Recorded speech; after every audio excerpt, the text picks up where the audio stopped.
Itu persoalan kedua gitu. Nah, kemudian tidak lama sesudah itu, barulah pada abad ke-17 itu Belanda memasuki wilayah Indonesia. Kalau kita cerita secara kronologis ya. Pada mulanya sebenarnya bisa dikatakan memang sudah ada persaingan awal antara umat Islam dengan orang-orang Eropa. Kenapa? Karena jalur perdagangan ke wilayah Asia ketika itu, khususnya jalur darat itu dikuasai oleh pedagang-pedagang Timur Tengah.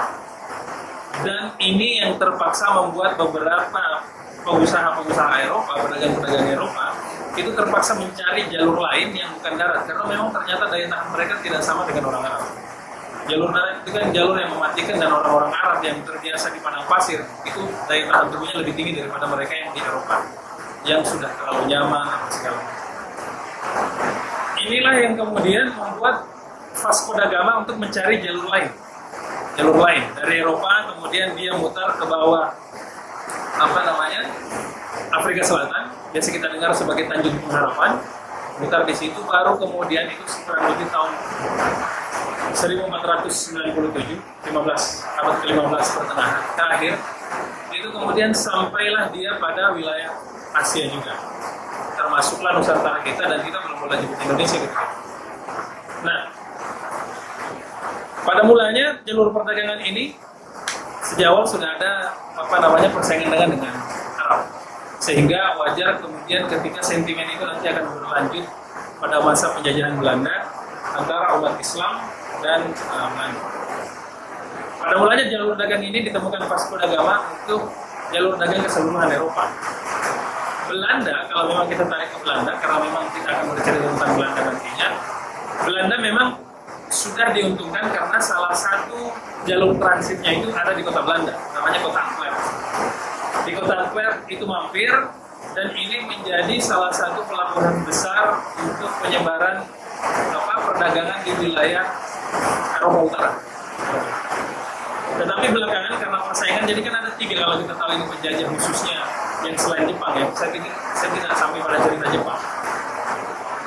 Ada 3 wilayah Eropa yang kita kenal penjajah kita, Portugis, Spanyol, dan Belanda. Tetapi kalau untuk Portugis dan Spanyol itu biasanya cuma daerah terutama Nusa Tenggara Timur dan Barat. Nah, pada mulanya seluruhnya kompak sama berangkat, sampai kemudian Portugis yang memang mendanai perjalanan itu merasa perlu mengambil untung yang lebih besar dan tidak mau menguntungkan Belanda.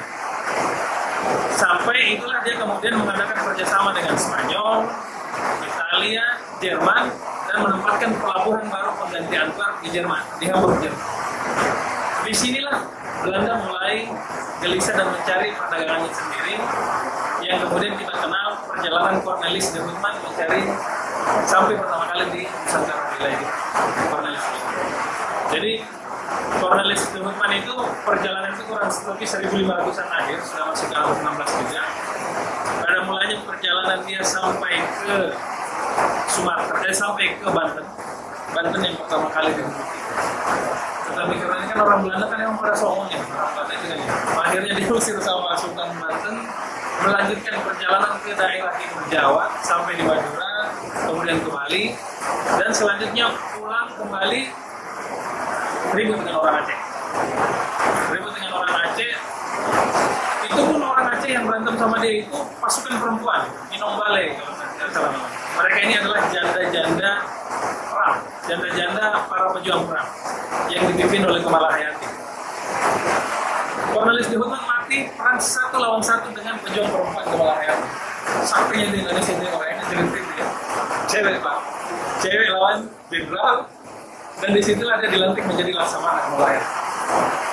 Nasdem pakai namanya ini. Kalau misalnya yang lain Laskar Sri Kandi menyebut perempuannya, kalau Nasdem menyebutnya itu sebagai ini Laskar Kamala Hayati. Nah, itu sejarah pertama kali Belanda sampai di Indonesia, yang kemudian dilanjutkan dengan pendudukan situ mulai tahun 610. Sultan Banten sudah menerima dengan baik, kemudian mereka bikin, tetapi mereka memilih wilayah administrasinya itu di Jayakarta. Itu tahun 610. Nah, Peter Bock kalau nggak salah. Nah, maksudnya.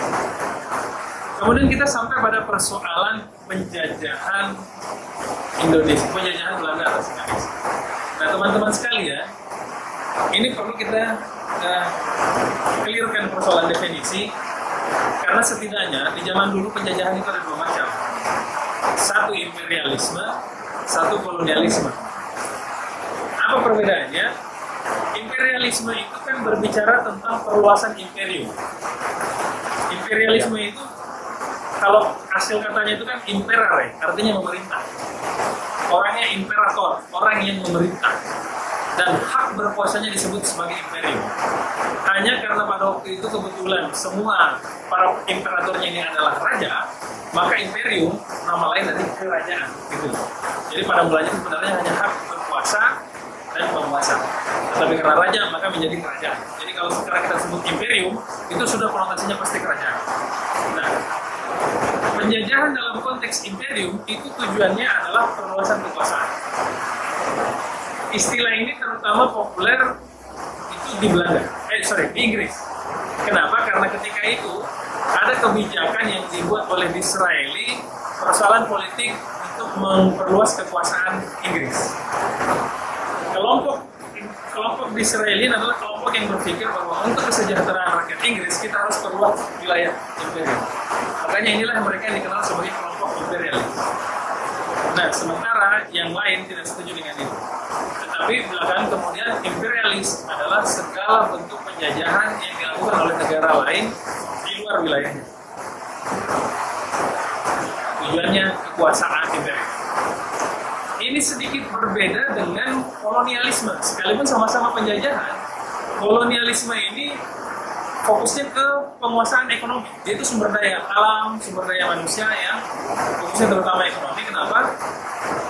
Karena memang koloni-koloni ini kan adalah wilayah-wilayah yang pada mulanya awalnya itu dibujuk sebagai kerjasama, sebagai persemakmuran, sebagai sekutu, di mana mereka itu harus menjual barang-barang dagangannya ke si yang datang mengkoloni dia, dan seterusnya kolonial maksud saya, dan seterusnya.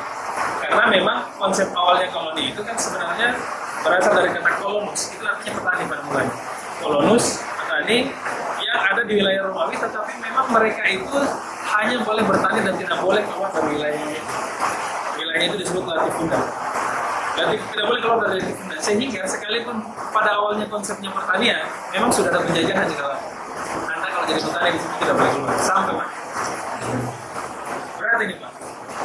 Nah, jadi pertanyaannya kemudian adalah, kita tahu bahwa datangnya Belanda ke Indonesia ini dalam rangka penjajahan. Dan orang-orang ini kita biasa sebut sebagai penjajah. Kemudian, kenapa kita sebut dia sebagai kolonial, bukan imperial? Padahal, mindset kita orang awam, kalau misalnya orang awam, ini kan mereka ini yang datang menjajah ini adalah orang Belanda, negara Belanda. Nah, terbukti dari apa? Yang datang itu tentara. Ini kan yang kita lihat kan? Nah, satu hal yang perlu diingat bahwa kita ingat bahwa kata selain penjajah yang biasa kita sebut kepada para penjajah ini kan adalah istilah company. Bangsa tuh company si Pitung dan misalnya kalau dalam cerita ini. Company ini kan sebenarnya adalah nama lain company kalau dalam bahasa Inggris. Ini bicara perusahaan. Kenapa? Karena VOC, Verenigd Oost-Indisch Company, itu sebenarnya adalah perusahaan dagang. Bukan tentara resmi Belanda dalam artian tentara kerajaan. Sehingga sejak awal memang bukan imperial, tetapi kolonial. Hanya memang ini luar biasa Pak, perusahaan dagang Belanda ini, VOC ini, kenapa? Karena dia itu perusahaan satu-satunya terbesar ketika itu yang sudah memperkenalkan konsep saham yang pertama. Sehingga dia memang sudah bisa melibatkan beberapa negara-negara lain untuk berinvestasi ke dalam. Belum ada yang perusahaan ketika itu. Karena itu pula, dia mendapat banyak keistimewaan besar. Keistimewaan mereka antara lain apa? Yaitu punya tentara. Dan tentara inilah yang kita pikir tentara resmi Belanda, bukan. Itu tentara VOC. Kalau kita kurang lebih security, hanya hebatnya dia lagi bahwa dia diberikan hak untuk mencaplok negara di luar negara berdaulat. Dia berhak menyatakan perang dan menyatakan damai. Dan yang paling gila, dia bisa menarik pajak dan membuat mata uang sendiri. Ini gila ya, VOC. Nah, inilah tidak heran kenapa pilihan kata yang kita gunakan untuk menjelaskan tentang penjajahan itu bukan imperialisme, tetapi kolonialisme. Kenapa? Karena memang ide awalnya itu adalah bicara tentang persoalan ekonomi. Adapun belakangan memang kemudian setelah itu dibubarkan, VOC kurang lebih tahun 1800-an bubar, itulah baru kita masuk bicara tentang imperial. Tetapi kolonial sudah dari awal, maka itu yang kemudian membubar. Nah, kemudian, kolonialisme VOC bubar karena banyak faktor, luasnya wilayah kemudian tidak mampu lagi membayar. Mereka kemudian punya utang, gulden, yang kemudian singkat cerita ini kemudian menjadi utang pertama Indonesia pada akhirnya, karena deal-dealannya adalah diberikan kedaulatan oleh Amerika ketika itu dengan syarat utang kami Indonesia yang bayar. Itulah sejarah utang pertama